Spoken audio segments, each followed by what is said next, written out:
Okay guys, so this will be part 2 of the how trucks and water and all that stuff got started. If you haven't seen part 1, tab be popping up right now. Make sure you go and watch that. It gives my backstory on elementary through high school. But this is going to be the real meat and juice of the video on how this got started. So, we'll start off where I left off. I graduated high school 2015 in May. 2 weeks later I turned 19, and then I was working where I work now. I worked for Blaine Construction Corporation. I was working another job at the time. Working in a grocery store. So I was working 2 jobs, going to college and doing all that stuff. The end of summer of 2015 is when I bought the K1500. If you want to see a video on how the K1500 about, comment one down below. I know I made videos way back in the past. I was like, again, 5,000 plus subscribers ago. So a lot of you are also new to the channel. So, you know, comment if you want to see that. So, so I got the truck, and I was starting to go through college. My first year, freshman in college, I was going to Pell City Community College on the Tennessee Promise Scholarship, which basically means they pay for everything if you're going to a community college. So, I got everything paid for except for books and some other fees. So I started going there, and I was still really bitter. I was a really bitter kind of person. Didn't know what I wanted to do. Yeah, I was in the criminal justice field looking at that, but I pulled out of that.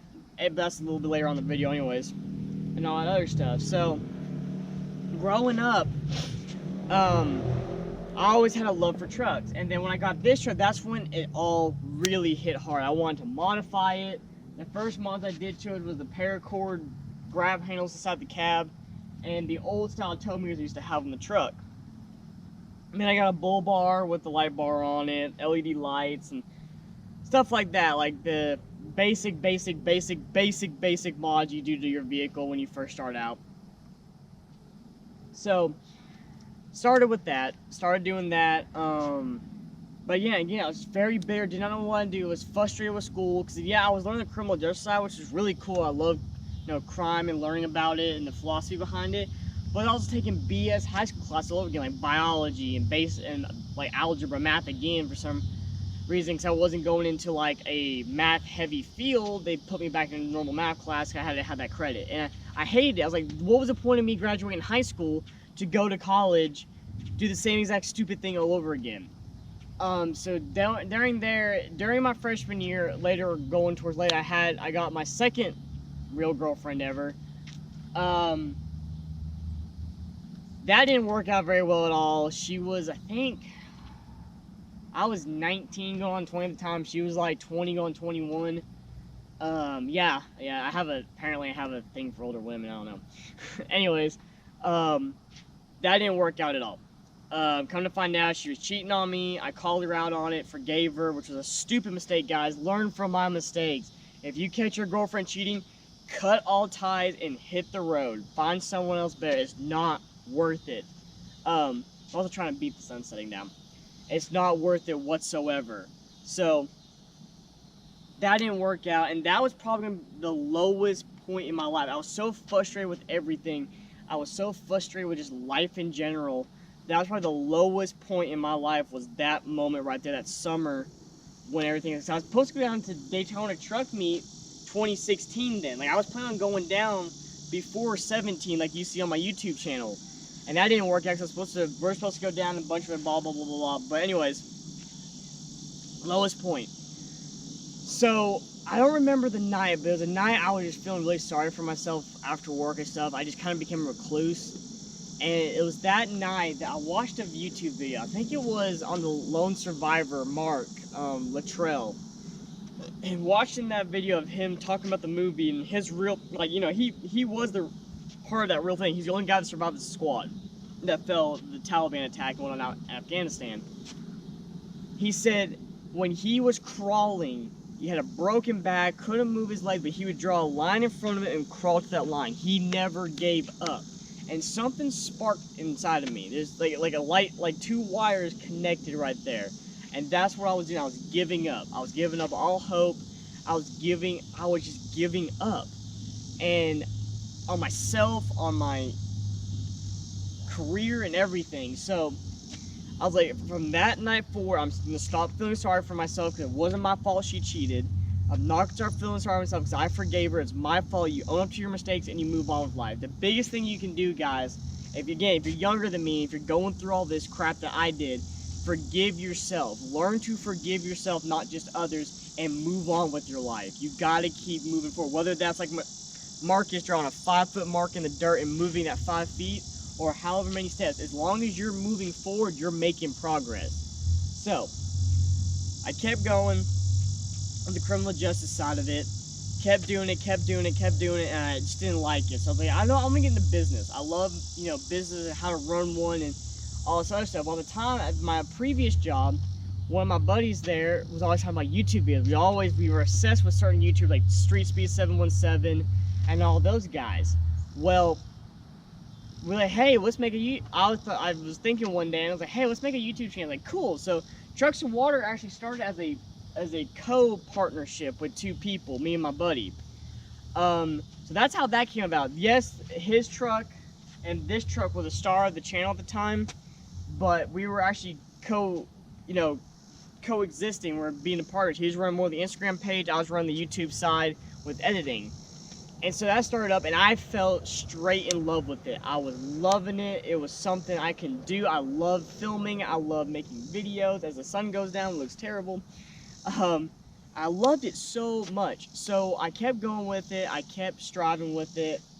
And then come April, right before fall or spring rod run, he came out and goes, hey man, this ain't working out for me. You just do it on your own because you love it so much. It ain't gonna work out for me. So I give him major props for that. So it's all on my own ever since April, really. March, April-ish. So at that point, I was feeling real down because I thought I failed. Again, I have a bad tendency of blaming myself for something I didn't do. And if you're the same way, you gotta understand, if you mess up, you apologize, you fix it, and you move on. But if you know you didn't mess up, then stick to your guns, because people are gonna walk all over you if you don't. So I went forward with that. I kept doing YouTube. So Fall Round, like I said, came forward.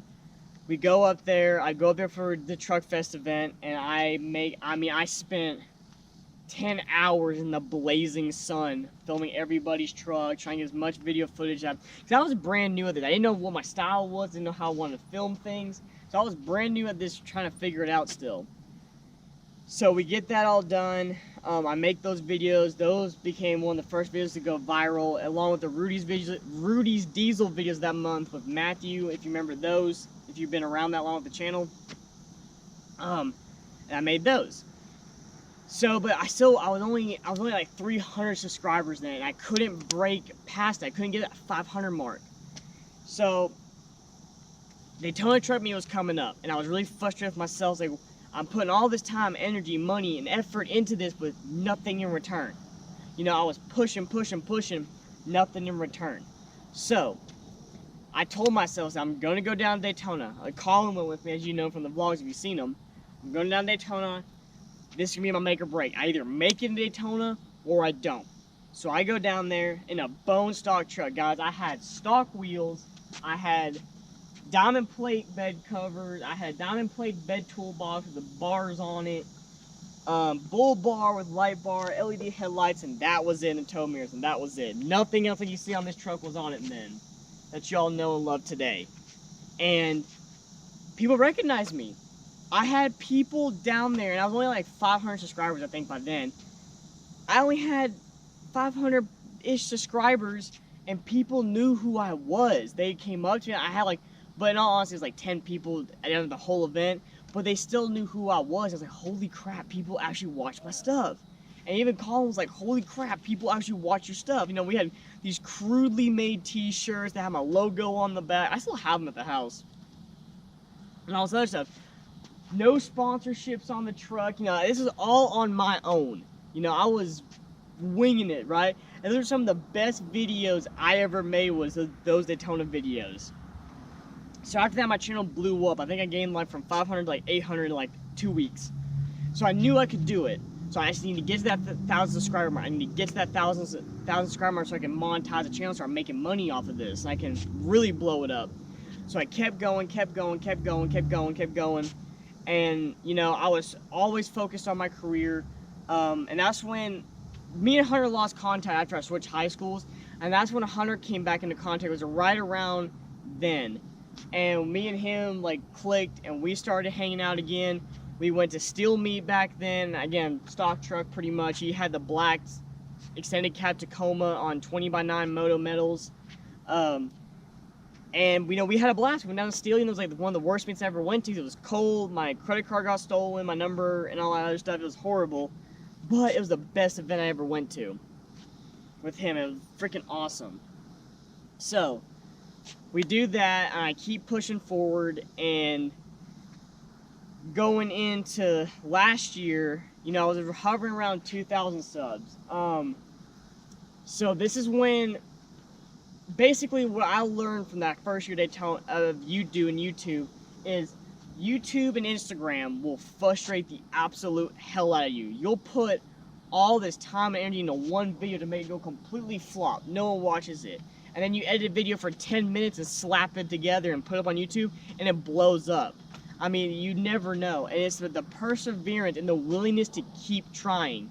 Like I said, there's always that meme that goes around around Facebook, Instagram, where it's like that dude in a pickaxe. There's 2 tunnels, and the dude quits right at the last one he could hit and get to the diamonds or the gold. But the dude below him keeps going and gets it because he kept moving forward. He never gave up. And that's the key, guys, is anything you want to do in life, whether it's something to do with college or a career or whatever you want, you cannot give up. You gotta keep going for it. Unless you know in your heart it ain't worth it, you gotta keep going for it.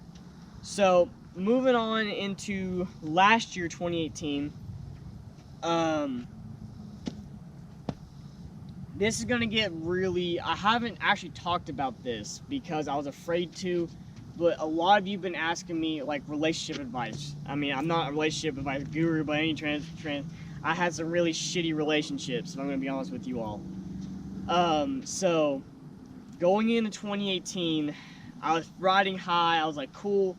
I was talking to Harper Tire at the time before the truck got the wheels on it. We were talking back and forth. That's how I met Harper. It was Colt, who watched my videos. Huge shout out to you, man. Without you all, this probably wouldn't have all started, honestly. So I was talking to Harper Tire and Colt and all them, and then, you know, I was in another relationship.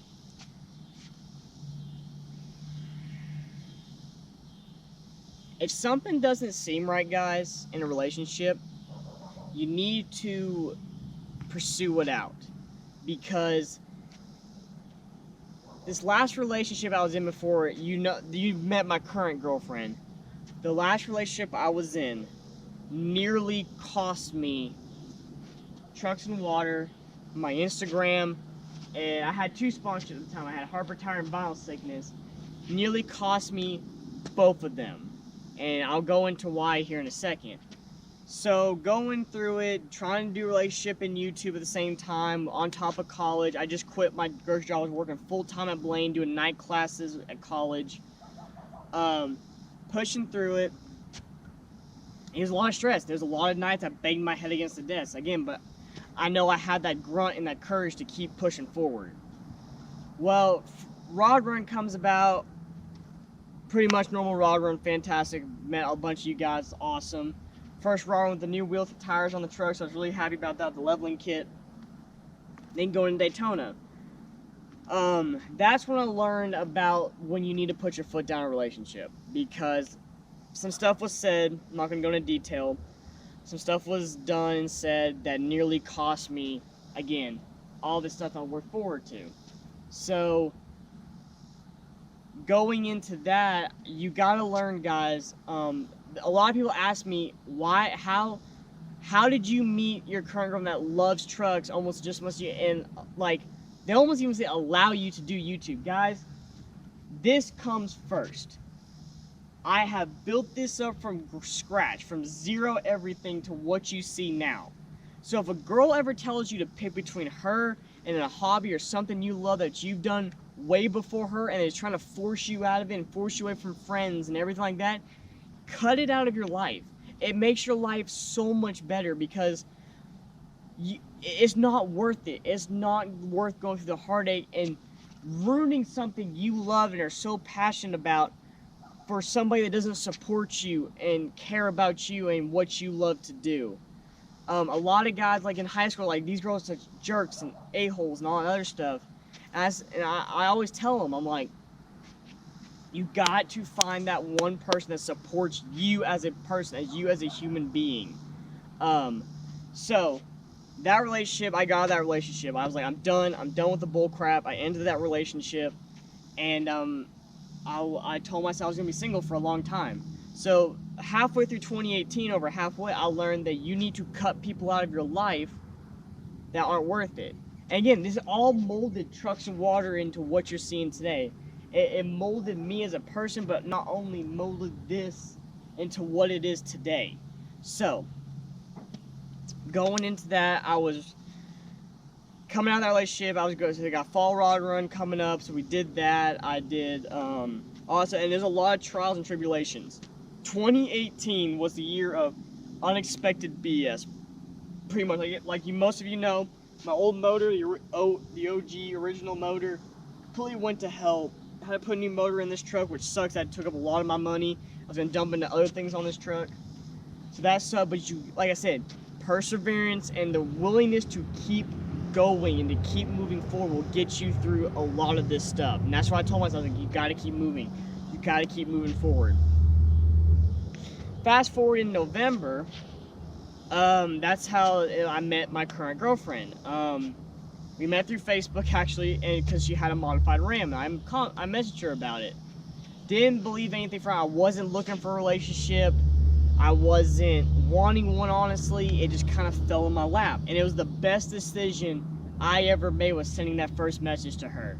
In all honesty, that's one of the best decisions of my life, was that first message I sent her. And I messaged her. It spun off from there. But going into 2019, so about halfway through the year now, I learned then what it's like to be fully supported by someone you care about, something about you care about. She's in a truck. Like I said, we got her a photography page. She started her up one, so we're working on that. Link will be down in the description for her photography page on Instagram. So we got into that and all that stuff. So basically, guys, what I'm saying is, I'm on the later end of college, like getting out of it and getting into like looking to buy a house soon and a new truck so I can keep modifying this one bigger and better and stuff like that. What you gotta understand is you got to be willing to put in the hard work, the time and effort. I mean, I lost count of how many weeks I was running off 4 hours of sleep every single night. For maybe one night a week, I'd give myself 6 to 8. You got to keep pushing forward. You got to keep having that drive. There's gonna be some days where you're not gonna have that drive. You're just gonna be not wanting to do anything, but you gotta keep pushing forward, guys. That's how Trucks and Waters come about. It's just my willingness to try something that no one said would work. I got so many haters and all this stuff for the first year and a half to 2 years. I got so much hate from people saying, you won't go past 5,000, you're gonna fail, blah, blah, blah, blah, blah. And those same people now that said they hated it, that they hate my channel, hate my content, blah, blah, blah, are the same ones in my DMs asking me how I did the new front end on this truck, how I modified this truck, and where can they get a shout out. And you know, I sometimes chuckle to myself because I'll treat everybody with the utmost respect. Everybody deserves it. But how much it turns full circle when you keep pushing forward. So guys, that's how literally Trucks and Water came about. It's not only because of the truck and the awesome fan base I have and all of you tuning in every single week to videos and stuff like that. Also, it comes down to me wanting to make the content for you, and I love making content for you all. I know it's been spotty lately, but I'm trying to make good quality content, not just quantity. So I can't thank you all enough. From the bottom of my heart, from my girlfriend, bottom of her heart, to Hunter and Colin, to everybody that's the family of Trucks One that you see in videos day after day, week after week, month after month. We all are so internally grateful for you all. And that was definitely shown on this past Daytona Truck Meet 2019. I hope these videos helped you all out. I hope these videos gave you some life lessons on keep moving forward. Don't be afraid to try something new, guys. If you have any questions, comments, or you have a personal message you need to send me to give my personal opinion on something you don't want to make public, I try to get back to everybody, so send it my way. But I want to thank y'all so much for watching this video. This is really, in all honesty, it's one of the hardest videos I ever make. I don't like talking about my personal life or my personal stuff I've dealt with. But if I only helped one of you out of both of these videos, then I did my job. So, thank you all so much for watching. If you like the video, leave a like. If you're new to the channel, please subscribe. Join the Truck Smart Family, constantly growing, changing, trying new and better things. I hope you all have a great day, and remember, never give up on your dreams.